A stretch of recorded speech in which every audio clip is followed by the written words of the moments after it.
So the person that I chose to do some research on for our pedagogue theorist project is Lisa Delpit.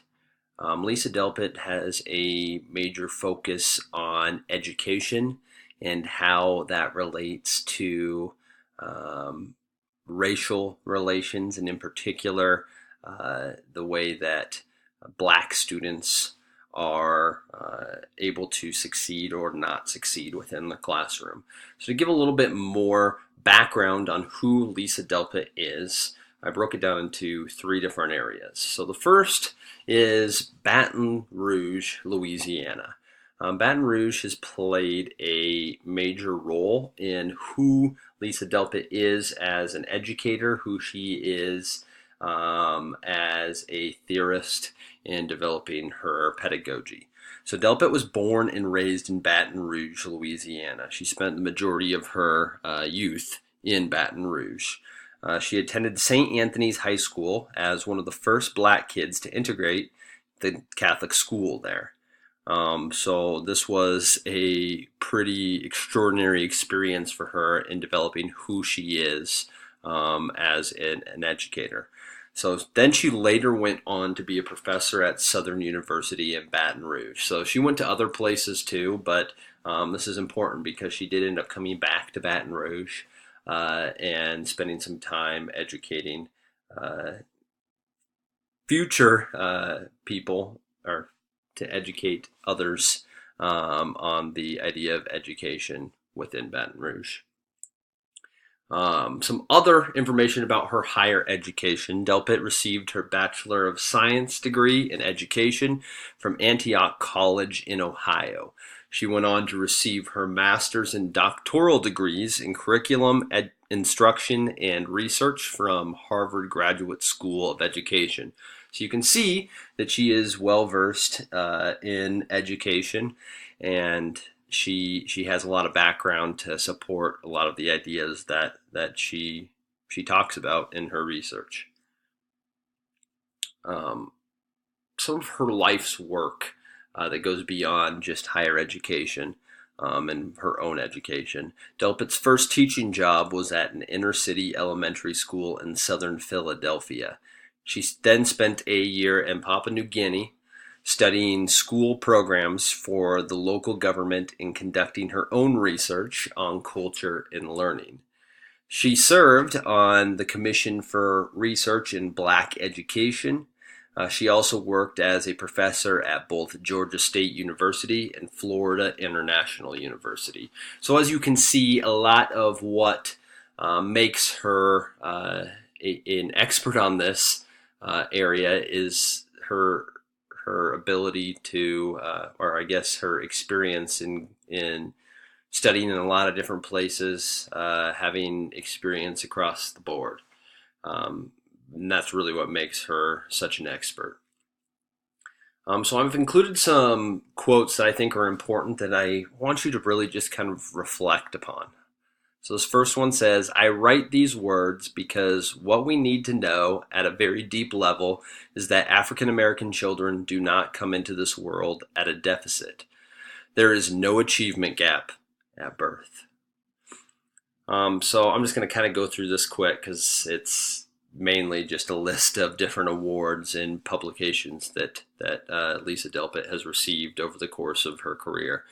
So she's received many different awards. Her books have been recognized, and she's received them across several different decades. The same thing is for a lot of her publications. She started publishing in the 80s, and that has gone up to more recently. The last one I have on here is 2012. This isn't everything that she published, but maybe some of the more prominent pieces that she published. Here's another quote. We do not really see through our eyes or hear through our ears, but through our beliefs. All right, so some of the lessons that can be learned from Delpit's work.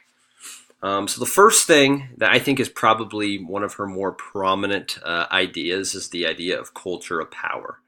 And she's broken this down into 5 different I guess, tidbits to help us understand this a little bit better. So the first one is that issues of power are enacted in the classroom. So it's important to understand that every classroom is going to have power that is enacted, whether that's from the teacher, whether that's from the school, whether that's from just those who wrote the curriculum. There is some sort of power that is enacted within the classroom. The second is that there are rules for participating in power. So you have to understand the rules if you want to be able to be an active participant within these classrooms. If you don't, then you're going to get left behind. Number 3, the rules are a reflection of those in power. So if you are in the group that is known to be in power, then you're probably going to be okay in being able to participate. But if you are not, if you don't understand those rules, then it's going to be very difficult for you to understand what is happening. Number 4, understanding the rules makes transition easier. So if you enter the process without understanding what is going on, the ability to understand what the rules are allows you to make that transition to the concepts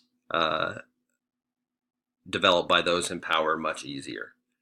And then number 5, those in power are unaware of their power. So when a lot of this curriculum is created, when the rules for succeeding in the classroom are created, a lot of times those in power don't realize that they are creating these things from a place of power, which then further leaves those not in power behind.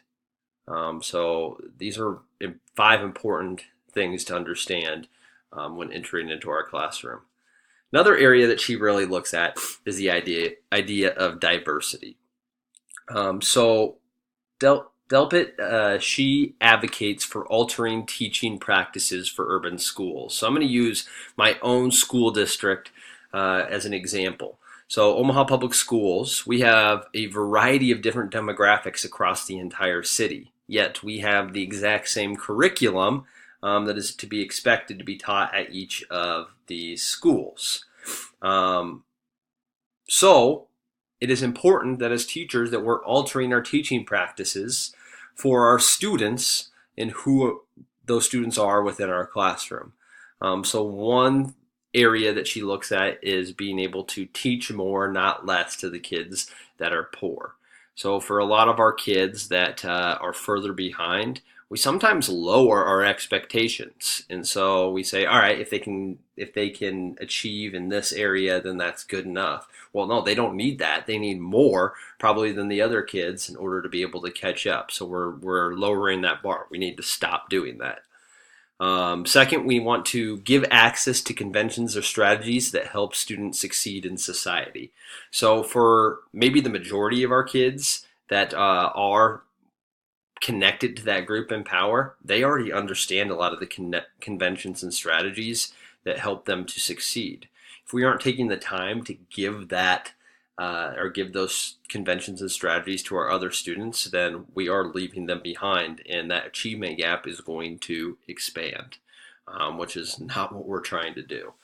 The third is making connections between academic context and experiential context. So being able to connect what you are learning to students' individual experiences is extremely important to helping those who are not in power to understand things better. If they can connect it to something that they do understand or their own life experiences, then they're much more likely to be able to succeed within the classroom. And then to counteract negative stereotypes, specifically attitudes associated with students of color. There may be attitudes within your building that make it difficult to really stay on top of this. So being able to keep a positive attitude. Now, this kind of connects to that idea of open-mindedness, which is something else that Delpit looks at. So positive attitudes towards students of color.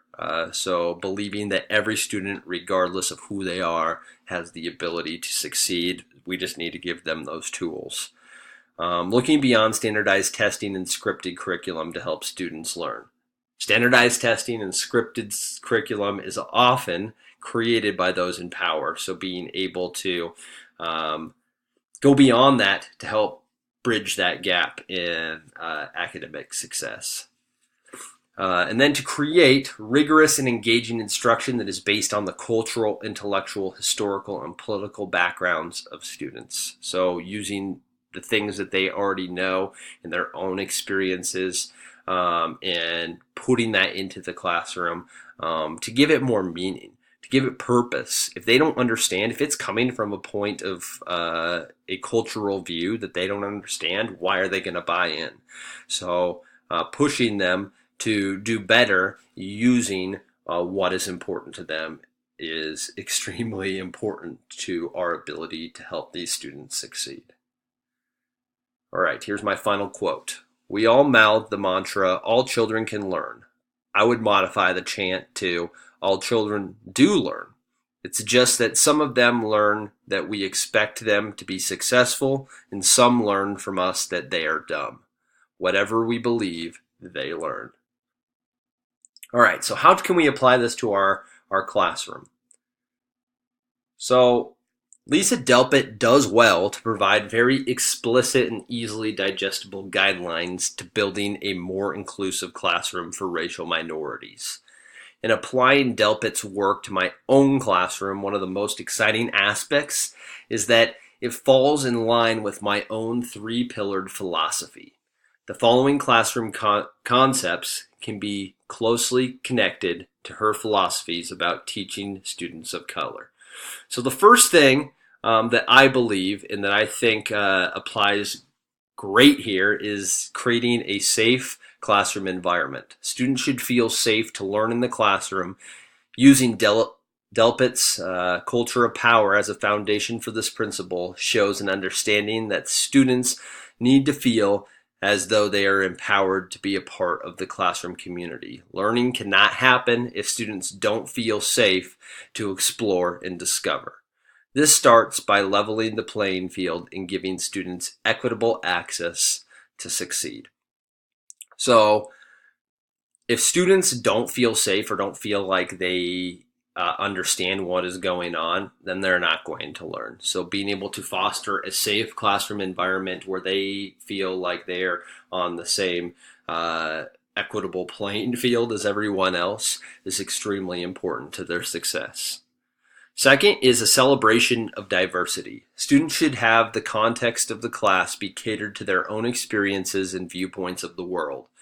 The classroom experience should also allow students to share their unique experiences with the class to truly give a representative capsule of the world around us, not just one as observed by those in power. So often we teach our students from either our own viewpoint or that of the curriculum that was written for our class, and there's not that celebration of diversity. As an English teacher, many of the classic novels are written by white males. That's problematic. So allowing students to see more of themselves in the content is extremely important. Giving them a platform to talk about their own lives and their own experiences and what they know about their culture is also important. And then the final thing is celebrating learning styles or giving a platform for different learning styles.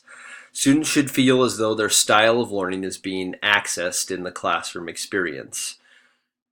This is especially important when there is a cultural academic achievement gap. Being able to provide students an opportunity to learn and show what they know through a variety of activities and assignments allows students access to success regardless of their background and knowledge.